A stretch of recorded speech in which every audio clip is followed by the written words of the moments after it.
था। चलिए अब हम लोग वीडियो को शुरू करते हैं। बिहार के गोपालगंज जिले के थावे दुर्गा मंदिर, जहां मां के दरबार में सच्चे मन से पूजा अर्चना करने वाले भक्तों को मां कभी भी खाली हाथ वापस नहीं जाने देती है। पुरातन काल में गोपालगंज के इस थावे इलाके में घना जंगल हुआ करता था।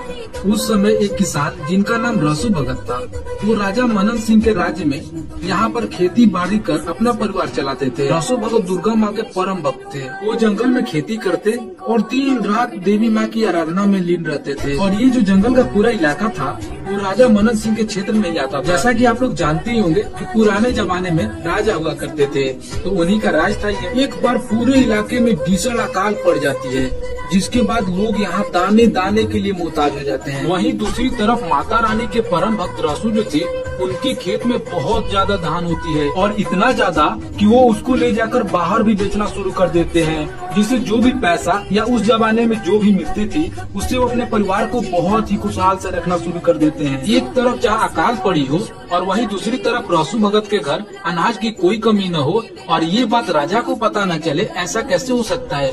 जैसे ये बात राजा को पता चलती है, राजा ने तुरंत आदेश देकर रसू भगत को अपने दरबार में बुलाते हैं। रसू से पूछने पर जब राजा को ये बात पता चलती है कि रसू भगत बाघ के गले में विषैले सांपों का रस्सी बनाकर धान की दौरी करते हैं और खेती बाड़ी से समय मिलते ही वो देवी माँ की आराधना में लीन हो जाते हैं, राजा को इस बात पर बिल्कुल भी विश्वास नहीं होता है। और राजा बोलते हैं कि अगर ऐसा है तो तुम अपनी आराधना से देवी माँ को यहाँ बुलाओ। रसू भगत ने राजा को सलाह दी कि आप ऐसा नहीं कीजिए, अगर ऐसा हुआ तो देवी माँ के आते ही यहाँ पर आंधी तूफान शुरू हो जाएगी और यहाँ की धरती फट जाएगी, सब कुछ तबाह हो जाएगा। लेकिन राजा तो राजा है, उन्होंने आदेश दिया कि तुम देवी माँ को यहाँ बुलाओ। और राजा के आदेश के बाद रसू भगत ने देवी माँ की आराधना शुरू कर दी। भक्त रसू भगत की आराधना से प्रसन्न होकर देवी दुर्गा माता गौरी का मक्का से चलकर पटना के पाटन और फिर छपरा के आमी होते हुए गोपालगंज के थावे में पहुँच गयी। देवी माँ के आते ही यहाँ पर भीषण आंधी तूफान शुरू हो गया।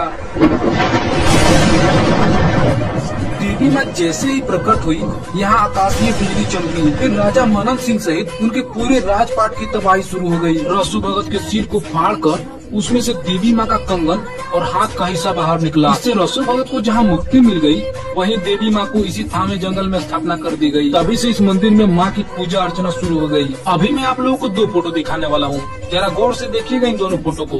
पहला फोटो है ये फोटो है रसू भगत की, और इसमें आप लोग बड़ी आसानी से रसू भगत के सर के ऊपर माता रानी का हाथ और कंगन को देख सकते हैं।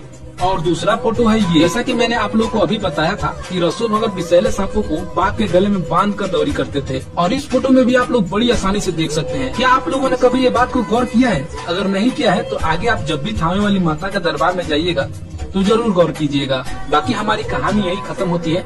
अगर आप लोग